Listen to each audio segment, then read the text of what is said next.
Terima kasih Dr. Zalina. Apakah ceritanya? Saya rasa pertama sekali saya nak ucap seperti juga Dr. Zalina dan kepada semua, terima kasihlah kepada anchor-anchor kita dalam program CDL ni, hands on, kerana dapat bersama dengan kita dan kepada semua peserta bagi sesi pada petang ini. Dr. Zalina kata tadi 122 Dr. Zalina? Ya. So saya harap dalam masa depan nanti ada satu hari ni kita dah sampai dalam ratusan lagi lah. Mungkin 500, lepas tu 700. And hopefully one day kita dah sampai ke 1,000 uh, pembentangan oleh guru-guru semua. Of course, program ni tidak akan berjaya tanpa tagline kita, cikgu bantu cikgu. So yang dalam sesi-sesi ini hampir 90% adalah guru-guru dari sekolah dan dipimpin oleh Dr. Zalina sebagai anchor kita ya. Dan saya lihat Dr. Lee juga ada bersama kita. Cikgu Sabik, thank you kerana jadi pembentang kita hari ini. Tuan-tuan dan puan-puan, saya berharap tahun baru, azam baru. Minggu lepas saya sebut tentang ERRC tahun 2024. Apa yang anda nak eliminate, apa yang nak di-reduce, apa nak raise, nak tambah, dan apa nak create perkara baru. So kalau di antara banyak tu, satu yang you nak create ialah journal anda sendiri. Mulalah kita menulis tentang diri kita sendiri, tentang pemikiran kita. Of course, dalam diary kita selalunya tulis event. Saya ada appointment, okey, nak jumpa Dr. Zalina pada hari Khamis, pukul 3 kita tulislah. Kita ada online meeting dan sebagainya. Tapi journal ini dia berbeza sedikit. A journal is not a diary. Kenapa saya pilih tajuk ni? Saya sangka dalam banyak-banyak profession, ya, profession guru ni dia banyak berfikir. Banyak juga buah fikiran mereka yang sangat berharga. Untuk perbincangan hari ini saya banyak mengambil iktibar daripada penulisan oleh Robin Sharma. Robin Sharma ni dia banyak menulis. Antara buku beliau yang pertama yang saya baca dan saya cukup percaya dengan konsepnya, Leadership Without a Title. Saya pernah menjadi pemimpin tanpa apa-apa jawatan. Maka bila saya baca buku beliau, saya rasa, inilah benarnya apa yang kita telah lalui. Dan di luar sana, ramai di antara anda memainkan peranan pemimpin tanpa mempunyai apa jua satu jawatan hakiki dalam organisasi. Maksudnya, kita boleh jadi pemimpin. Kita boleh diberi peluang untuk memimpin satu program, satu jawatan kuasa, satu projek, khususnya di sekolah, di PPD, di JPN atau di mana kita tinggal, tempat komuniti kita dan sebagainya. Aspek atau tajuk hari ini, A Journal is Not a Diary, datang daripada buku sebelah kanan yang dipaparkan sebelah kanan, Life Lessons from the Monk Who Sold His Ferrari. Satu daripada buku penulisan Robin Sharma ialah The Monk Who Sold His Ferrari. Lepas tu dia tambah dalam buku yang ini, Life Lessons, dan I am still reading it, Life Lessons ini, saya paparkan di sini. Buku ni tak mahal pun, ada diskaun juga. Saya tengok harga dekat Popular Bookstore, saya harap anda boleh nampak, RM40. But memang berharga lah. It's really life lessons daripada penulisan Robin Sharma. So tuan-tuan dan puan, mari kita lihat slide yang berikutnya.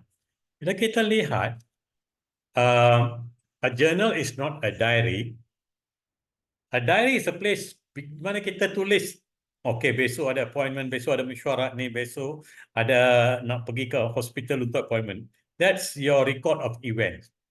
Tapi journal adalah satu tempat, satu rekod tentang apa yang kita lakukan, tetapi analisisnya, penilaian kita terhadap satu event, peristiwa, satu idea, satu pemikiran kita pada hari itu. Satu penilaian dan analisis tentang pemikiran kita pada hari yang berkenan atau hari yang lain. Di situlah kita buat fikiran kita dari perspektif analisis dan penilaian tentang perkara yang berlaku. Umpamanya, kadang-kadang kita ada di sekolah dan kita lihat murid tu nampak senyap saja, nampak sedih dan sebagainya. Dan kita soal, dia tak beri pun penjelasan mengapa dia ada wajah sebegitu. Mungkin kerana dia dalam tingkatan 5, sebulan lagi SPM, risau dan sebagainya. Tapi dia tak nak kongsi. Perkara macam tu, peristiwa macam tu, kita balik mungkin kita catat dalam jurnal kita dan kita mungkin kita hasilkan soalan-soalan yang mungkin ada dalam minda pelajar itu. So, itu adalah satu evaluation, satu analisis tentang apa yang kita lalui pada hari itu. Selain daripada itu, jangan lupa bahawa kita boleh tulis tentang pengalaman kita. Bukan tentang peristiwa atau event atau perkara yang berlaku pada hari itu, tetapi pengalaman maupun pahit manis yang berlaku dan apa yang kita pelajari. Itu yang paling penting. The lessons learned. Tuan-tuan dan puan-puan, dalam satu siri yang sebelum ini saya kata all you need is a pen, kalau tak silap saya 6 minutes and then to write. So dalam sehari memang kajian menunjukkan ia membawa satu faedah yang besar kepada proses pemikiran kita kalau kita menulis. Bukan menaik, ia menulis. Ia satu kemahiran moto yang kita lakukan dan kita fikir sebelum kita tulis dan kita rungkaikan ayat yang kita nak. Dan tidak, bila kita tulis tu, dia bukan macam skrin komputer, muncul pula satu mesej daripada rakan dan pemikiran kita mungkin hanyut ke sebelah itu. Bila kita menulis, maka fokus kita adalah pada penulisan. Tidak macam skrin komputer di mana boleh muncul maklumat lain yang boleh membawa pemikiran kita ke arah lain. Kenapa kita perlu ada journal? Dia sentiasa memberi kita peluang untuk mengambil kira apa yang kita lakukan dalam hari itu dan apa yang pernah anda lakukan sebelum itu berkait dengan apa yang anda lakukan dalam hari itu. Dan mengapa anda lakukan sebegitu? Mengapa hari itu anda belanja rakan-rakan guru dalam di bilik guru dengan cendol ke, dengan nasi lemak ke dan sebagainya. Dan lihat ya, sometimes simple things like that anda lakukan dan boleh membawa, terima kasih kerana bawa cendol untuk semua. Terima kasih kerana sediakan nasi lemak. Saya masih ingat di antara benda saya balik ke Ipoh, suka bawa kacang putih. Dan letak je lah dalam, kalau di kementerian letak di bahagian aja, ada orang datang. Kita ada corner untuk pantry ke dan tempat tertentu. So, letak aja di situ. Ramai yang buat perkara-perkara yang sama. So you are going to do and you can write about this pengalaman ini. And what have you learned? Apa yang kita pelajari? Kalau tidak, kalau anda tuan-tuan dan puan tanya saya, pada awal perkhidmatan saya, perkara-perkara, saya tak tulis so banyak, hanya terlepas begitu pengalaman-pengalaman. Tapi dalam 15 tahun yang terakhir ini, segala perkara yang berlaku, saya ada menulis dan saya juga membuat satu tabiat untuk sebut. Dan sebelum sebut tu, saya selalu kata pada orang tu, mungkin saya pernah sebut perkara ini kepada anda, tapi please let me repeat. Kenapa saya bertukar daripada IAB datang ke kementerian? Mengapa saya tidak begitu mula-mula seronok nak berpindah? Kerana fikir dah selesa di zon selesa dekat IAB. Tahun 2007 kena pindah ke kementerian. Dan ada pula, tak ada Dr. Zalina, tak ada jawatan hakiki masuk dalam pool. Kerana nak apa? Nak ditugaskan sebagai koordinator persidangan Menteri-Menteri Pelajaran Commonwealth. So, letak di bahagian antarabangsa, buat aja. Tak ada jawatan, tak ada apa. Kerana memang di bahagian itu tak ada jawatan DG 44 lagi, atau kemudian saya naik pangkat ke DG 48 pun tak ada jawatan hakiki di bahagian itu. So, letak di bawah bahagian sumber manusia. Tapi pengalaman itu adalah satu pengalaman yang terbaik saya rasa dalam kerjaya saya. So, banyak catatan-catatan saya membawa satu iktibar kepada pengalaman saya dan juga kepada cara pemikiran saya. Dan walaupun pada masa saya ditukarkan, saya tak begitu selesa. Dan saya nak kongsikan, seminggu tu saya kata saya tak nak pindah, saya akan duduk dekat IAB Genting dan berulang. Lepas seminggu, bila 3 jam dalam trafik, saya tahu saya terpaksa pindah. Maka sewalah apartmen dekat precinct 11 dan pindahlah. Aku kata habislah, bab IAB ni habis. Sekarang ke satu bab yang baru. But I learned a lot. I think kadang-kadang satu perubahan yang berlaku dalam kerjaya kita sememangnya ada maknanya, ada sesuatu yang tersirat di belakang pertukaran kita tanpa kita ketahui. Dan saya rasa that change was a very good change for me.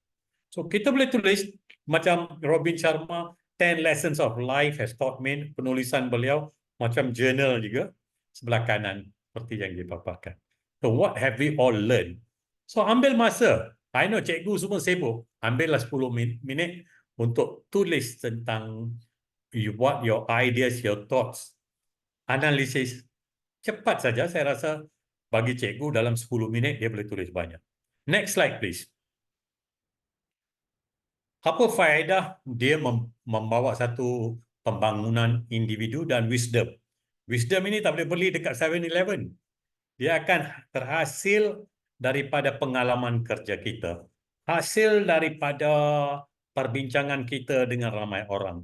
Daripada interaksi kita dengan ramai orang. Ada yang memberi kita semangat, ada yang mungkin banyak negatif, sangat negatif. Tapi setiap satu tu adalah satu detik pembelajaran bagi kita. We learn from negative and also positive happenings.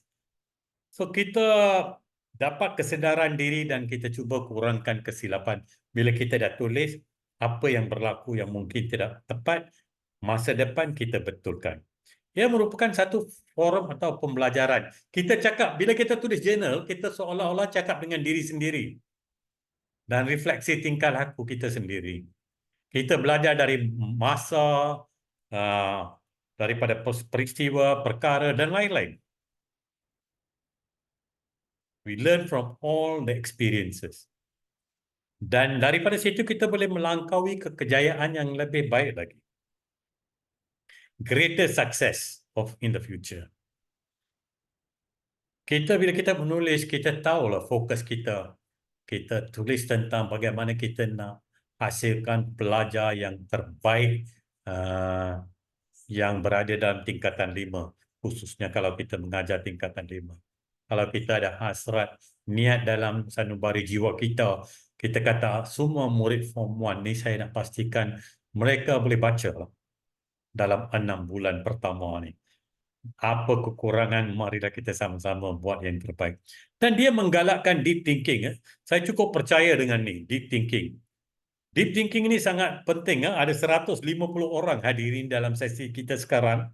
I encourage all of you all to think deeply. Dan dalam buku Ken Barnes tu, dia kata ada 3 jenis punya thinkers ni. Yang first level tu ialah superficial thinkers. Superficial ni dia belajar pun hanya untuk lulus peperiksaan. Yang kedua, strategic thinker. Strategic thinker, dia belajar, kadang-kadang dia pergi, bila keluar je semester bermula, dia pergi tengok soalan peperiksaan. Oh, tahun lepas dah keluar ni. Oh, tahun ni mungkin keluar ni. So, dia strategic learner. Tapi yang deep learner, dia persoalkan apa yang berlaku, apa yang belajar, apa peristiwa, apa pengalaman yang dilalui. So remember, superficial thinker or learner, strategic thinker or learner, dan deep thinker or deep learner ni, deep learner dia soal. Bukan saja soal untuk think out of the box, tapi deep learner, dia menyoal why is the box there? Kenapa perlu ada kotak? So deep thinking ini adalah sangat penting dalam kalangan kita sebagai guru. Sememangnya penting untuk semua. Kita boleh mencatat isu-isu penting dan apakah strategi untuk menyelesaikan atau merungkai kejayaan. Saya suka kata-kata hikmah oleh Robin Sharma dan saya paparkan di sini. I've learned that everything happens for a reason. Every event has a why, and all adversity, iaitu cabaran-cabaran, adversity, teaches us a lesson. Never regret your past. Jangan kita rasa kesal tentang apa yang berlaku. Accept it as the teacher that it is. Kita belajar. Walaupun itu adalah from the past, kita jangan rasa kesal. Everything is created twice. First in the mind and then in reality. So everything is created twice, first in mind, then kita tulis dalam journal, itu realitinya apa yang kita alami. Kalau kita tak tulis, mungkin kita akan kerugian satu-satu perkara yang berlaku.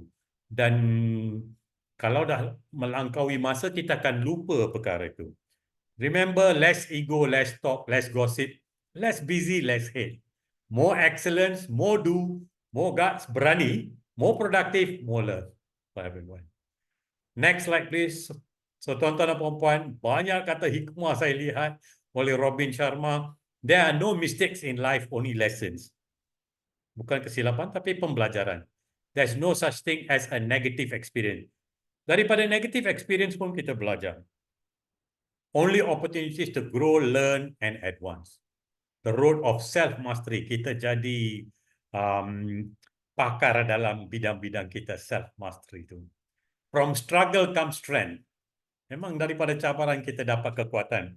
Even pain, kalau kita sakit pun menjadi satu pengalaman, satu pembelajaran kepada kita. Next slide, please.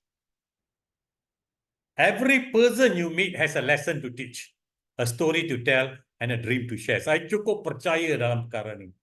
Dan kerana banyak kali dalam snippet ini saya ceritakan individu yang saya jumpa dalam kerjaya saya dan apa saya belajar daripada mereka. Ada masanya takut ya nak rapat dengan mereka, tapi akhirnya saya dapati saya belajar banyak daripada mereka. Dan kita patut percayai bahawa all change is hard. Kalau kita nak berubah pada mulanya ni susah. Ini bulan Januari 2024. Kita ada tekad untuk tahun baru 2024. Apakah niat kita tu? It can be difficult in the middle, tetapi kita rasa selesa bila perubahan, kita berjaya melakukan perubahan. Remember the quality of your thoughts. The quality of your life is determined by the quality of your thoughts. Apa yang ada dalam minda kita. So kalau nak tulis, your life is your autobiography. You can write an epic. Beberapa volume anda boleh tulis sejak anda mula sebagai seorang guru. Saya rasa macam seorang doktor juga dengan segala pengalaman dengan pesakit dan sebagainya. Guru pun dengan, kalau kita sebut jururawat, kita guru ni guru rawat. Kita sentiasa bersama dengan anak murid kita. Next slide, please. So, tuan-tuan dan puan-puan, remember, read, learn, grow, and lead. Your personal journal gives you a private place. Satu tempat yang hanya untuk diri anda, for your imagination and your dreams. Buku biasa pun, harga 80 sen pun anda boleh tulis tentang, boleh jadi journal anda. Join the 5 AM Club. Itu satu di antara buku Robin Sharma. Your most valuable hours are 5 AM to 8 AM. They have the least interruptions. Tak ada gangguan.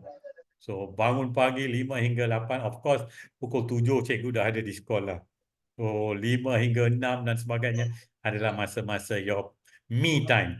So tuan-tuan dan puan-puan, kita masuk ke slide yang terakhir. Ingat, ilmu tu boleh datang daripada pelbagai sumber dan carilah ruang dan peluang untuk tulis jurnal anda. Saya rasa dalam kalangan 163 orang yang ada bersama sekarang, ada banyak dalam minda mereka yang boleh dipindahkan daripada minda kepada jurnal. Remember, kita boleh dapat ilmu daripada sembang profesional, sembang santai dengan rakan-rakan. Kita tahu buku adalah beban latihan untuk minda. Books are the training weights of the mind. Remember, as teachers, we must always be positive. Kerana anak murid kita sentiasa melihat dan nak mencontohi kita. Dan kita berhasrat untuk nak bina strong children than to fix broken adults. Kita tidak nak menghadapi cabaran-cabaran sebegitu. Remember, reading is thinking, listening is thinking, untuk dapat ilmu yang terbaik. Dan akhir sekali, if children can't learn the way we teach, maybe we should teach the way they learn. Itu saja daripada saya, Dr. Zalina. Terima kasih di atas kesabaran semua untuk bersama pada hari ini. Sekian.